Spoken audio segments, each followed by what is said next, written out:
Everyone, welcome back to the afternoon session of this summit. It's my honor and privilege to lead the Distinguished Alumni Award session. Every year, we ask the RSM community to nominate alumni who've made a significant contribution to society or business. This year, we have a total of 9 nominations in 3 categories: business achievement, entrepreneurial spirit, and social impact. And we're happy that 7 out of the 9 nominees are with us today. So I would like to ask them to stand up and receive a warm round of applause.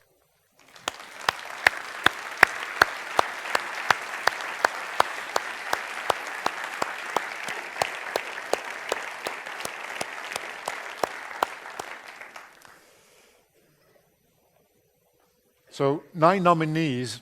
How did we arrive at the 3 winners?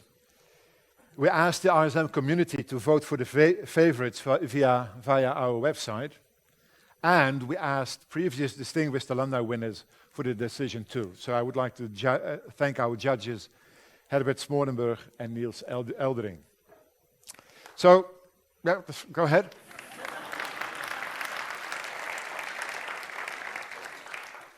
We're only 15 minutes behind schedule. So, here are the finalists for the first award for business achievement.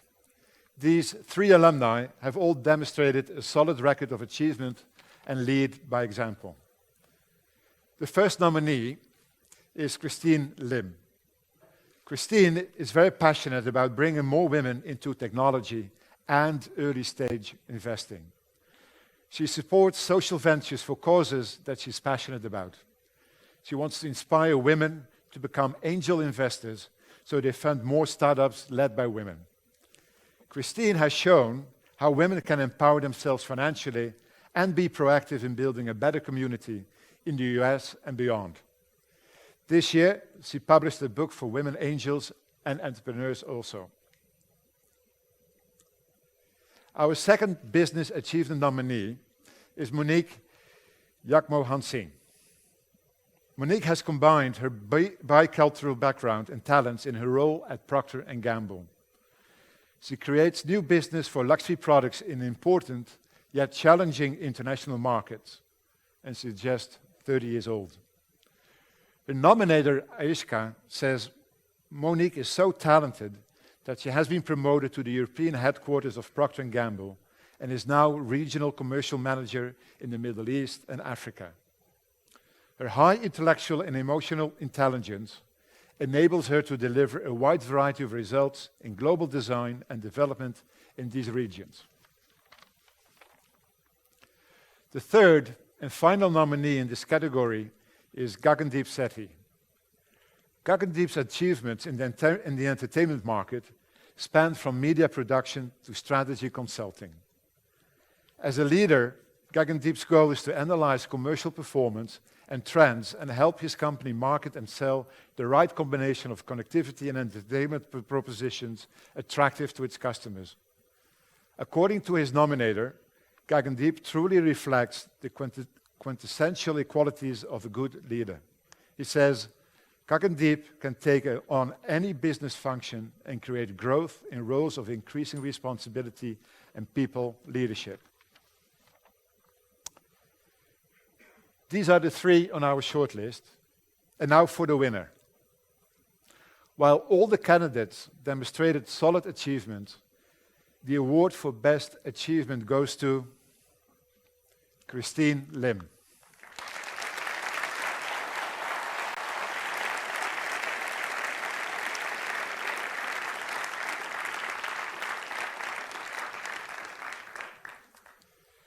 Christine was chosen for her unconventional career growth in the angel investing community. She's the best example of combining a business model, in her case angel investing, with a social purpose. More women in the technology and startup sector. Next to that, the jury applauded her for co-authoring a book entitled Impact with Wings. Christine works and lives in San Francisco and was not able to join us live today, but she sent us a message. Greetings from San Francisco. Sorry I couldn't be there personally to accept this award, but I'd love to thank the entire RSM community as well as friends and family who have bestowed upon me this Alumni Distinguished Award. And congratulate all of the nominees as well, because we've had impact in the specific communities as well as businesses that we are in. Specifically, for me here, being here in Silicon Valley for about more than 10 years now, and as a co-founder of an all-female angel group called Wingpack, I'd love to be able to continue supporting women to financially empower themselves, as well as support women-founded startups. So thank you very much.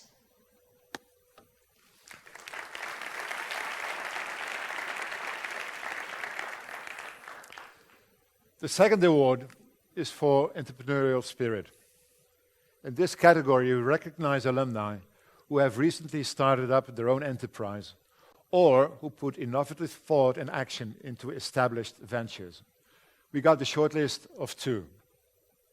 The first nominee in this category is Merrilee Carr.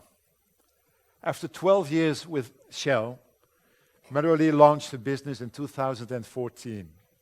It's called Under the Doormat, and it's a twist on the sharing economy for homes. Merrilee transformed her own business skills to become an entrepreneur. She now employs staff for her thriving business. It allows homeowners to let their homes temporarily to visitors.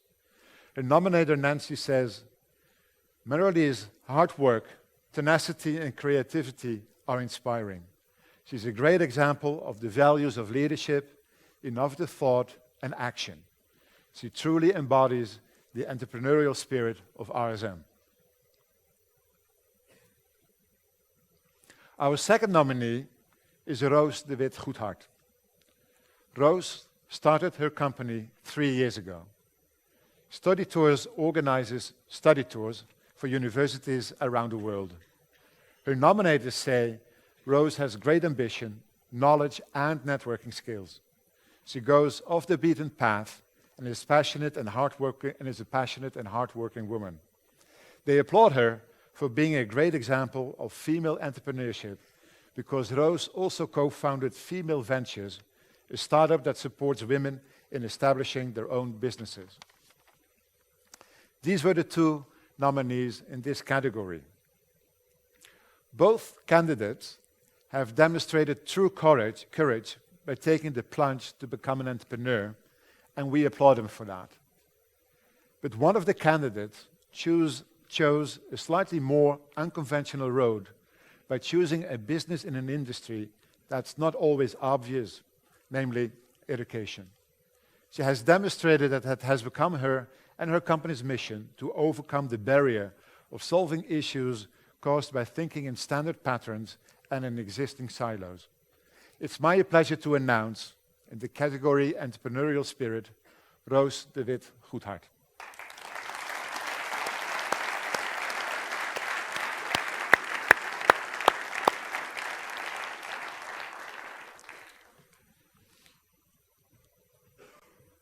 Nou, mooi toch? Zoenen? Ja. Ah, ja. Oh, dat kon iedereen horen natuurlijk.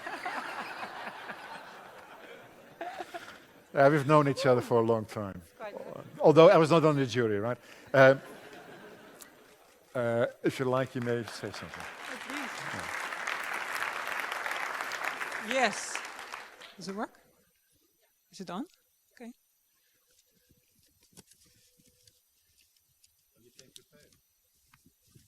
No, I just pretend. It all started in 1961.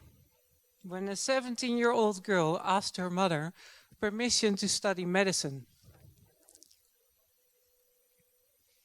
Her mother, who gave birth to her in the Second World War, said it was fine, because she could then meet a young man, a doctor, get married and have children. She could then stay at home, just like her mother did, who gave birth to 4 children and had the 5th on its way. The girl was thrilled. She went to Amsterdam and studied medicine, and of course, she ran into this young man who later became a doctor. He became a neurosurgeon. They got married and had 3 wonderful children. And by the time she graduated, her mother was actually fine with her becoming a doctor. So she became a dermatologist. This woman taught me many valuable lessons that learning, dreaming, and working smart are important if I wanted to set up my own business and raise 3 small children. She told me to trust that things will be fine in the end, and she told me the importance for a woman to stand on her own feet. This woman is my mother. She is my role model, and therefore it's an honor to have her with me today. Thank you, Mom.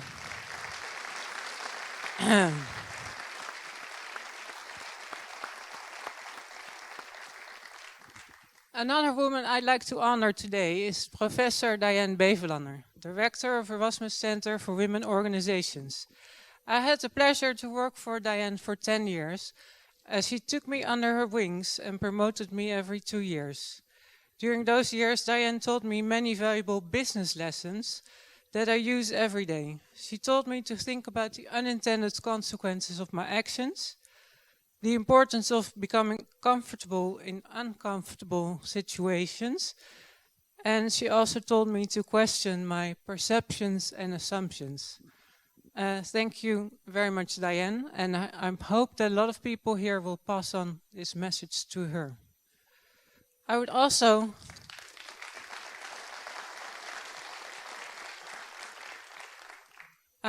like to thank my dear husband and father of my 3 children, Rob de Wit.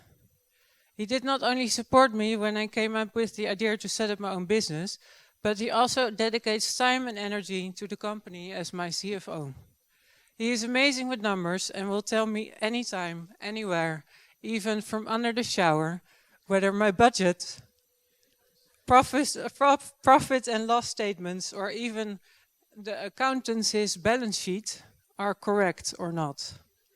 Thank you, Rob.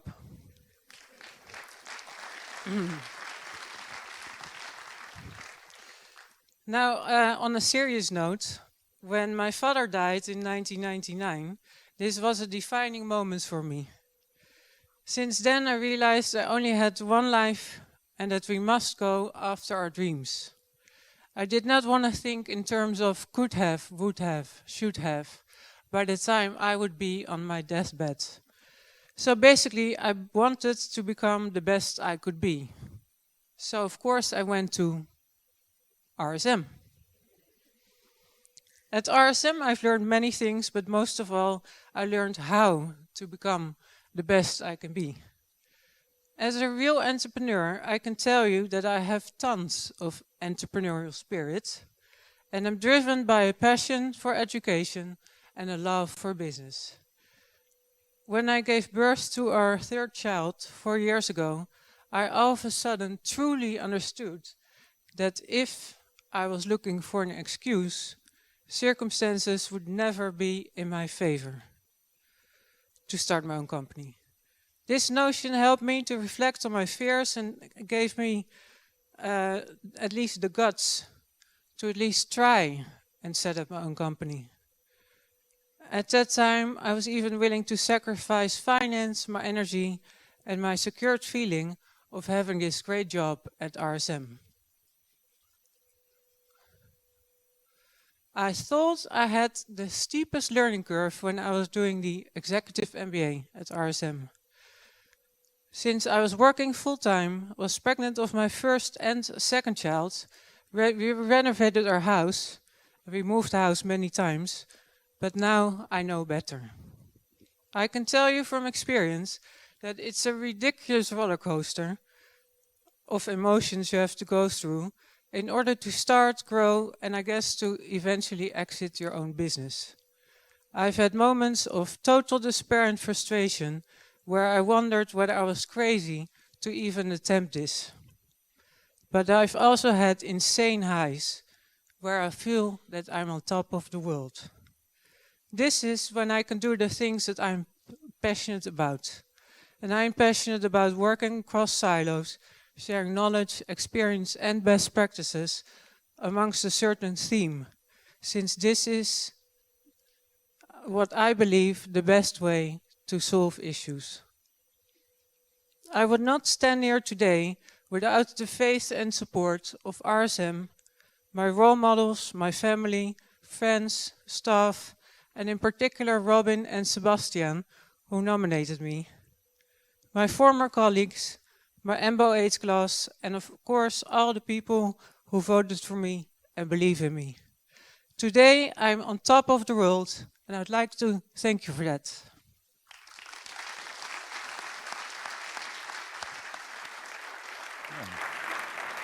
Dank je wel.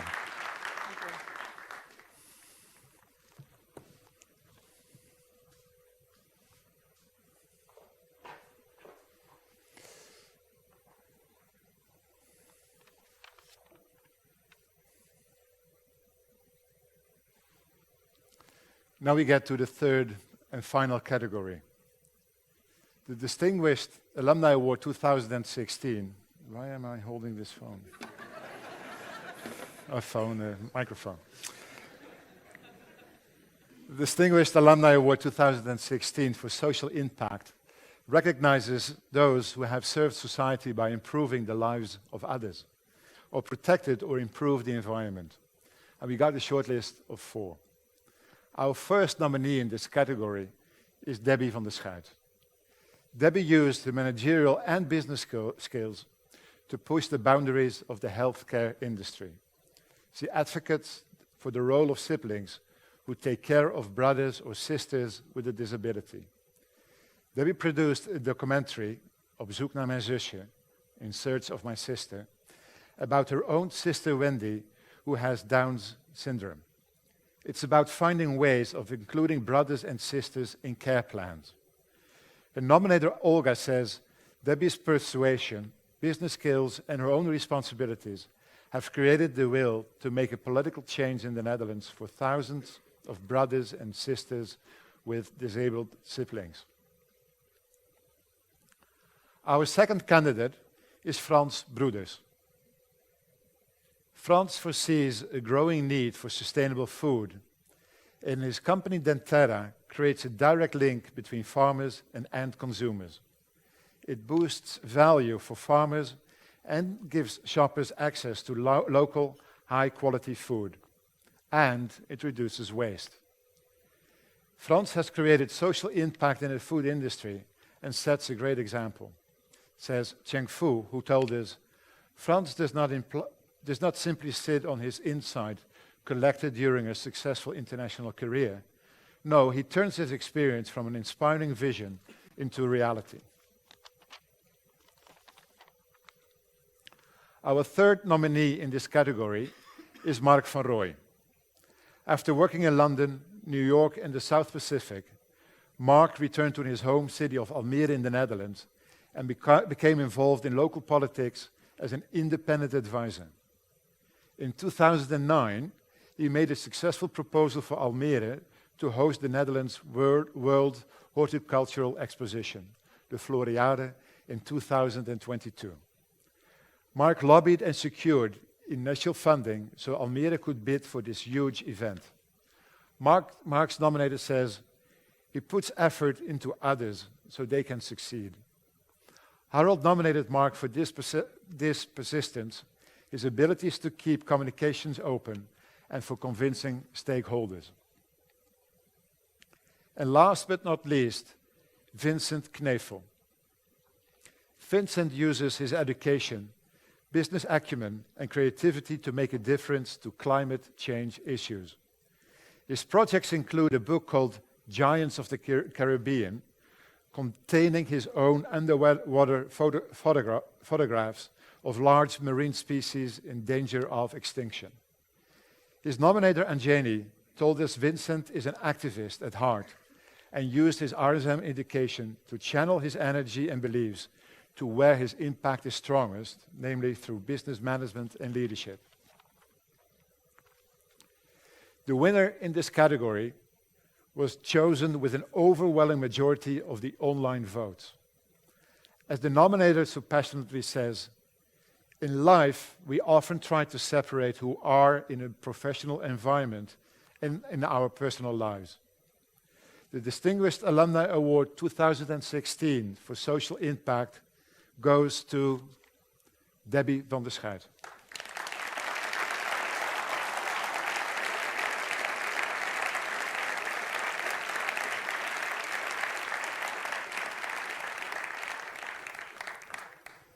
As our nominator says, it's okay. This is what they told me not to do. Who told you that? Elena did. Okay. I'll talk to her afterwards. Yeah. Okay.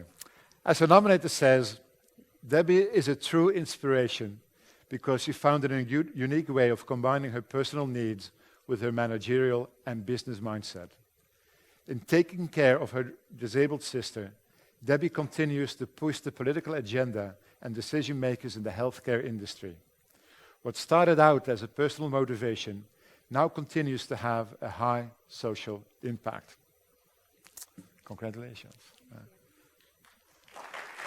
Mag ik zoenen? Ja. Mooi hoor. Ja.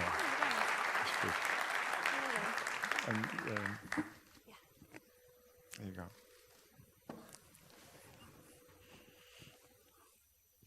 Wow, I was not expecting this. It's very exciting. I would like to thank everyone that voted for me. I would like to thank the jury as well. And of course, I would like to thank my nominator, Olga Doncic. And actually, there's 3 people, the most important people that I would like to thank. And those are my parents and my sister. The documentary initially is about them and me. So 2 years ago, when I went to my parents and I said, Mom, Dad, I have exciting news. I've decided to make a documentary and it's going to be about you guys. What do you think? Well, as you can probably imagine, they were not that excited.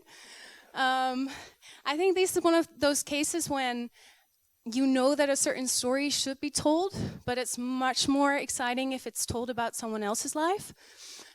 So that's what my parents thought initially as well. And I'm very proud of them, and I'm proud of the fact that we put our story out there and we changed the lives of thousands and thousands of families going through the exact same thing that we went through. And you're probably wondering why I decided to film my life. No, I did not want to be famous at all. What made me decide to start filming was when the Participation Society term got introduced in the Netherlands, which was in 2013 when our king Willem-Alexander said, our society needs to change. We don't have enough money to support all those that deserve care in our country. And what happened is that many parents of people, of children with special needs, they got upset because they said, we've been caring for our children for all of our lives and now you're making us care even longer and even to a greater extent. And I got kind of upset by that because I noticed there was a large group of people that was missing from that discussion, and those are the brothers and sisters. See, the thing is, it's pretty much simple math. My parents are not going to be there for the rest of their lives to support my sister. My sister is going to outgrow my parents. And the care is going to be left with me. I'm her only sister.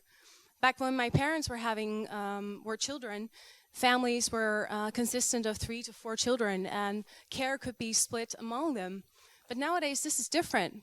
Parents only have 1 or 2 children, or 3 at max. So often the care only lies to one brother and sister. And I decided that I needed to show my story because I feel like from RSM, we're so focused on having a business mindset and making sure that there's a sustainable way of doing things. And if you look at the healthcare industry and also the political spectrum when it comes to this way of looking at care industries, we don't do this. We don't think about the sustainable way to go forward. We need brothers and sisters, but we also need to make sure that they are able to provide that care for the rest of their lives.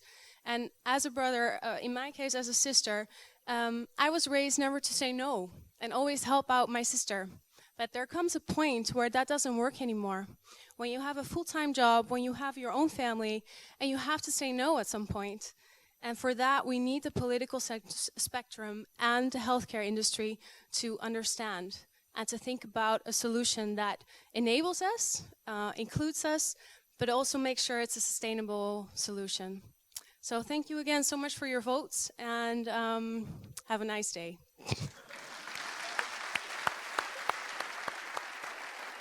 Okay.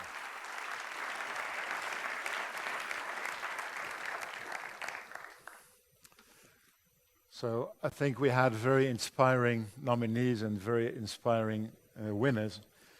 Do you all remember the doormat that OTB has? Do you remember what's on it? Be brave, right? And then Eva, I don't know where Eva is sitting. Eva. So Eva and I, during lunch, were thinking of, okay, what shall we put on our doormat, right? I think I already have a good suggestion, inspired by Rose. So what about be the person you can be, right? It's a very long one. I'm not sure it will fit.